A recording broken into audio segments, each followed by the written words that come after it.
Et là je vais affaler la grand voile pour renforcer l'endroit où elle vient frotter contre les barres de flèche, parce que ça commence à s'abîmer, puis il reste encore beaucoup de route à faire. Là, on attaque le 6e jour de mer et là, je voudrais pas que ça se déchire, donc pour anticiper un peu les problèmes, on va descendre la grand voile et puis on va faire des collages là, aux endroits où il y a des barres de flèche, surtout aux embouts des barres de flèche, là ça creuse pas mal la voile. Donc on va renforcer ces endroits là avec du tissu autocollant là. Voilà, donc j'ai affalé la GV, j'ai bien fait parce que ça commence à percer. Voilà, ici là.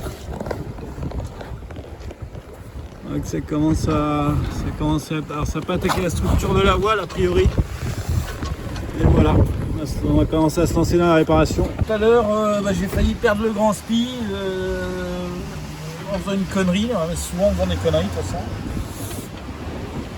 Voilà, j'ai positionné mon sac d'habitude où j'affale, c'est-à-dire au niveau des galopants, et c'était beaucoup trop loin. Donc quand j'ai envoyé la mure, en fait, le spi il a pris le vent, là, il y a 16-17 nœuds. Et puis il s'est retrouvé à l'eau et j'ai vraiment galéré pour le remonter.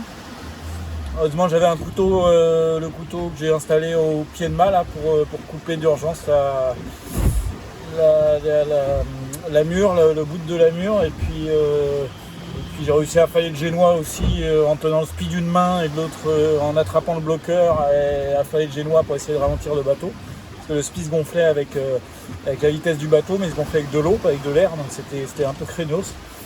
Voilà, donc bon, je suis content. A priori il n'y a pas de casse. Là j'ai fait un check du spi, a priori tout va bien, voilà. Vous voyez, encore un peu mouillé. Mais bon, voilà, a priori tout roule. Et voilà, ce matin, donc il y avait des grains de partout, j'ai fait une vidéo, j'ai rafalé. Et au moment de renvoyer, ça a bloqué, j'ai forcé un peu. Et en fait, la drisse de GV s'est coincée entre les deux réas, là-haut en tête de mât. Donc je ne pouvais plus affaler la GV, il y avait un grain qui nous arrivait dessus. Et du coup, j'ai dû monter au mât. Et ça bouge beaucoup, donc voilà, c'était pas facile, ultra physique. Et puis j'ai fini par réussir à débloquer cette drisse. Voilà. Et c'était bien galère. Là il est midi, ça fait depuis 8 heures que je suis dessus. Ça fait au moins 4 heures que je suis dessus, en plein cagnard encore. Voilà.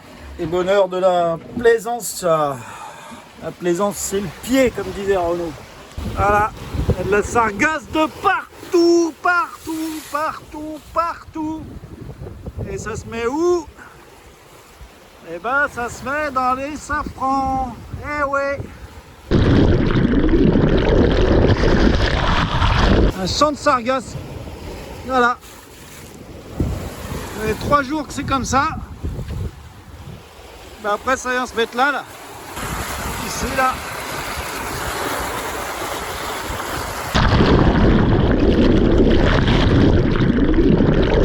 Voilà, déjà les safrans ils ont du jeu, mais alors là bon, c'est galère quoi.